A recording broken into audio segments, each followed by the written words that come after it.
What it do, YouTube family? We back in it again, as we have not missed any prediction yet from week 1 in Notre Dame. And like I said, the exact score. Aggies, you owe me an apology. I know I'm late on this prediction, y'all. It's been a lot going on. Happy holidays, YouTube family. Always love the support. Love y'all because y'all my YouTube family. I told y'all that before. Thanks for joining the Bad Guys predictions, because we ain't missed yet. Last one, we said, maybe my score wasn't right on the Aggies and Hurricanes, but the way I said the victory would come, it came that way, all right?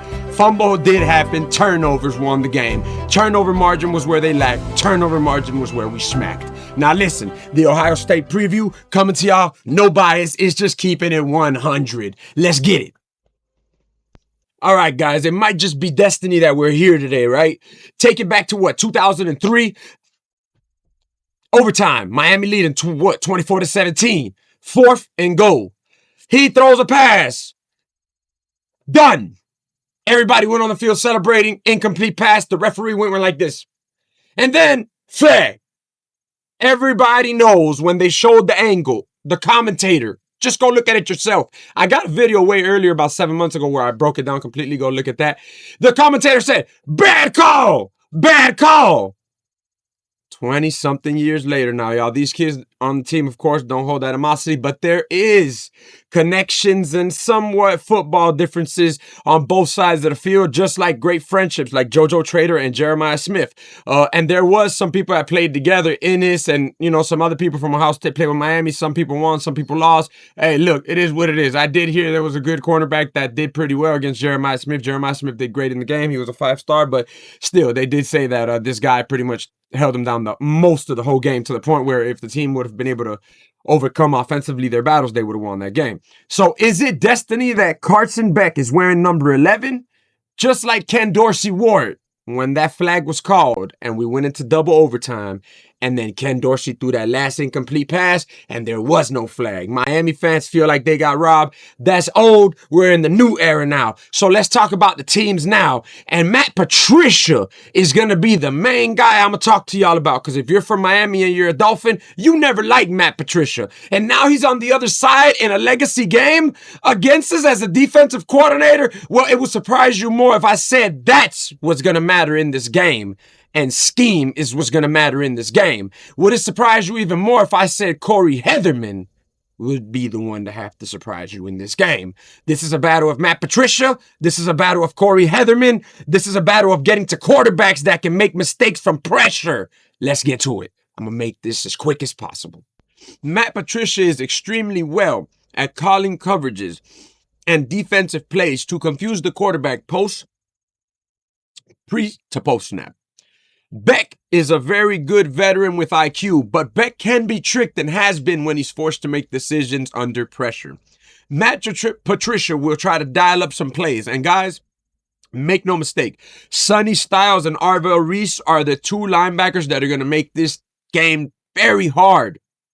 I think exploiting the cornerbacks and trying to get speed like Malachi Tony and JoJo Trader open, and also hit the air raid on them, will be the answer here. You can try to get the run game going to wear them down. Our O-line is better than Ohio State's O-line, and it's the truth because of the competition we faced and how things have played out. But the D-line is not even a question. Miami's D-line will play a main role. But remember, guys, it's not just Miami's D-line. It's the fact that in these matchups, Corey Heatherman is going to be cooking up a plan.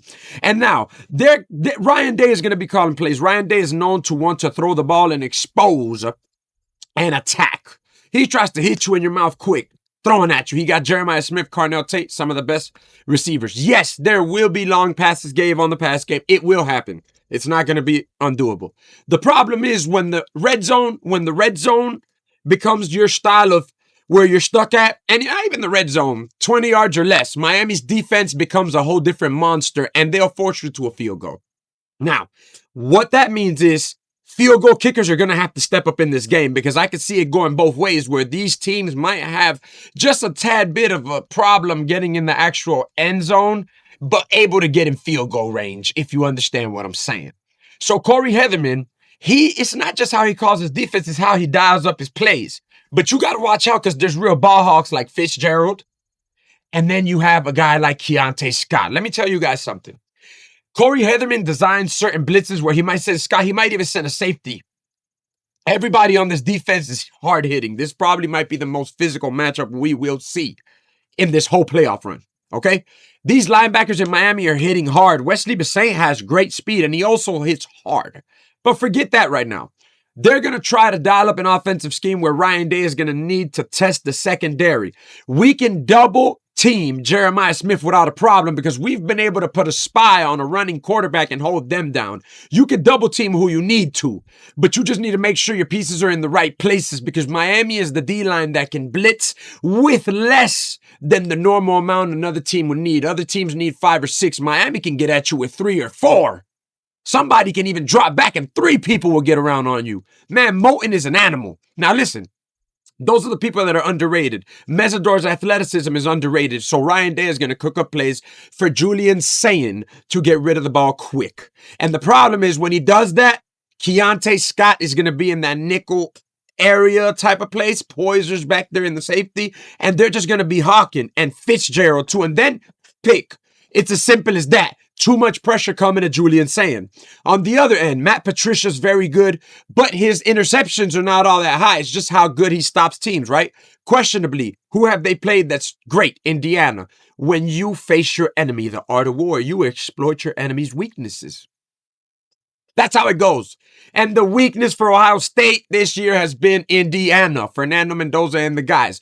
Carson Beck will have to step up, show this is a destiny game, but Carson Beck will have to step up better than Texas A&M. I don't see us winning this game if Carson Beck doesn't put up at least 250 in the air, unless 100 or better are on the ground. Also, if I was Beck, you know what would really help? Tie that thing around your and start getting your speed up, brother, because if you were a mobile quarterback, you would have scored on A&M so easily. That's how Arch Manning beat them. Just saying, man, working on that speed back will probably be great even getting into the NFL level because you look like you can get there. You just haven't practiced that. Running track could have helped you, but make no mistake, the weather affected the gameplay of the Miami Hurricanes. Let's not forget, guys, the Miami Hurricanes held a SEC that had the best offense basically in the league, was the number 1 third down conversion team as far as stopping third down. So let's not even go there. But yo, Miami missed how many field goals and that punt return? Like Miami left a lot of points on the board is what I'm saying. It's very unfortunate. It doesn't happen a lot. Defense saved the game. If Miami can still put up this same offensive performance, let's just say that they did against Texas A&M, and they could put up 19, 21 points, convert at least a touchdown, and make 3, 4 field goals, they can sew this game up. They could give up a couple long plays in the air to Jeremiah Smith and Tate because, like I said, when the field shrinks, man, and that line is involved, but we will have to stop Bo Jackson. We will have to stop the running game, which is something Miami's been very successful at. They had Le'Veon Moss. He got out of the game. He couldn't do nothing. Owens couldn't do nothing, even running quarterbacks. My opinion is if the D-line had to make up for quarterbacks that weren't even mobile, they had to always have a spy, always be on top of that because sometimes these quarterbacks will get it. But the problem is you're getting hit very hard. Yo, Mohamed Torre sacrificed his health to save that playoff game. It doesn't get spoken about enough before Fitzgerald manhandled that pick. All right, y'all? And that's just what it shows you. When that field shrinks, these guys hit hard. Ohio State does too. But remember, Ohio State, when you look at Miami's athletes, like face to face, y'all, even Malachi Tony's not as small as you make him out to see him on TV. But what I'm saying is, yo, Miami got some power, dog, some athletes. And I'm not just saying it because I'm a Miami fan, y'all. I'm telling y'all for real. They got some. Now, yes, you see that edge rusher, the white guy coming off for Ohio State. I forgot his name with a C. He's dangerous, man. But yo, Francis Mariota, that's a Samoan strength, homie. That's going to be the best offensive lineman you face. And you know, I heard Jeremiah Smith say one thing. He said the hardest cornerback he ever faced was Leonard Moore. Y'all, let's not forget, man, what did we do when Leonard Moore was on that side of the field? We put up, 27 points, right? And we dominated Notre Dame. We were 24-7 all the way till the fourth quarter where our defense led up. And when Miami stumbled a couple times throughout the year, it's like Ohio State did last year when they stumbled. And then you could tell the communication. Remember, Will Howard was a first-time quarterback coming in, and then it was a communication thing. Then that team just got better as they went along, and that's what Miami has done, y'all. Ohio State Buckeyes got great scheme, everything, but Corey Heatherman is a football genius defensively. The physical tributes that they have, Miami, as far as defensively, they're very strong. The wide receivers block game is great. If Mark Fletcher can have the same type of run game he had, this will be an indoor game. The wind will not depend. There were some balls that even got thrown out of the way because of the wind when JoJo Trader was already ahead of that receiver. That was a wide open one. Marion stepped up and did great. I suggest Sonny Styles, Arvell Reese is pretty fast. They're not the fastest of the bunch. The run game will be hard on those linebackers, y'all. But yo, the north and south, yes, the same way they want to do us, and Malachi on some meshes, but kind of like posts, and then also try the meshes. When you give a RPO and they think Fletcher might be coming up the middle with it, we start hitting him with that inside zone. You fool them linebackers. All it takes is Malachi Tony to get a step behind him, and he's gone, y'all. He's gone. But Caleb Downs is back there. Expect the tackle. He does hit hard. Do not forget about Caleb Downs. Carson Beck has to be very aware of these snaps right after he gets that ball. Coverages will change on him. People will try to play tricks on him. He needs to step up in the pocket, be a pocket passer. If he sees 10 or 15 yards ahead of him in the run game, run it. Gain 4 or 5 on the ground, y'all. And that's all it might take for you to get closer and closer and closer. It's called moving the chains.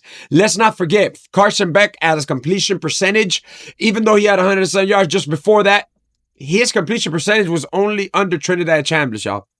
Let's not forget that. Julian Sayin has thrown interceptions under pressure a couple times.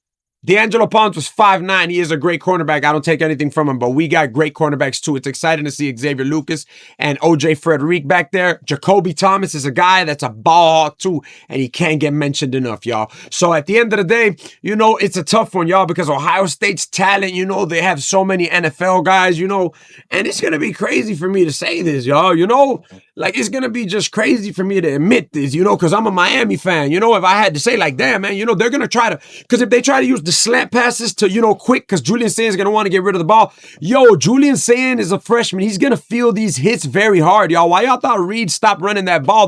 Those guys are hitting hard. Concepcion was not the same guy after he got hit. You got to understand that, y'all. Miami is known to lock your star players down. What does it show? That Corey Heatherman is a damn genius defensively because he has the talent and ability to get there. The transfer portal has made Miami great again. The U is back. Jeremiah Smith, Ohio State, I want you guys to understand you're not as great as you are without somebody that's from Miami. So yes, we're playing you guys in the Cotton Bowl. It's payback time, but you know what? I would be dumb if I said that we would beat y'all, right? I think the winner of this game, y'all, and I think the game will probably be, I would say, literally, man, if I had to give an exact score, I got the Notre Dame exact score right, but if I had to give an exact score, y'all, it would literally be, wow, man. I'm just matchups thinking it through. It would literally be 17-14. The damn Canes! Everybody on this poster, look. Yeah, you see him. That's who takes it. That's who takes it. They get the payback. They take down Ohio State. And yeah, that legendary thing y'all did last year, that's what Miami does this year, baby. Let's go. That's who your winner is, y'all. We haven't missed one yet. Remember what I said. Let's get it. The U. All right, y'all. Well, thank y'all for joining me on this prediction. My bad, it was late. The editing wasn't the best, but hey, I appreciate y'all being here, whether you a Buckeye, whether you a Miami fan. Like I said, YouTube family. It's all love. Love y'all, man. No homo. If you a dude, you know how I mean it, man.